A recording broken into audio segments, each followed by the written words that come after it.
I've been thinking about the power of reflection lately, which is kind of amusing in and of itself, I guess, reflecting on reflecting.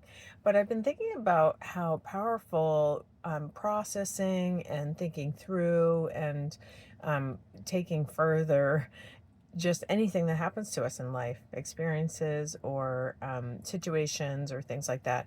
Now, our brains, I think, naturally do this as a result of just how we're wired. When something happens, we may process it and think about it later. Sometimes when you're driving home from work or when you're going for a walk with the dog.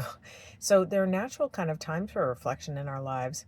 But I also think that we can build in a reflective practice. Reflection is so important. I think it was John Dewey who said, we learn not from experience, but from reflecting on our experience.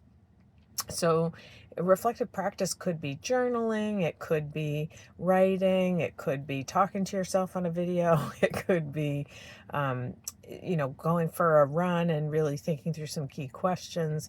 It could be meditation. You could do reflective practice when you're doing yoga. So, there are lots of different ways of doing reflection. Sometimes people just journal, and that's a great way to do it, or prayer can be a reflection. So I'd love for you to think about, what is your reflective practice? How is it that you take things that happen to you and take them further? Kind of move them beyond themselves, just because you will think about, what is it that I learned from this situation? What is it that I'm taking from it? What was the greatest challenge for me there? What strengths showed up when I was in that moment? What might I like to learn from it? And, how might this be changing me?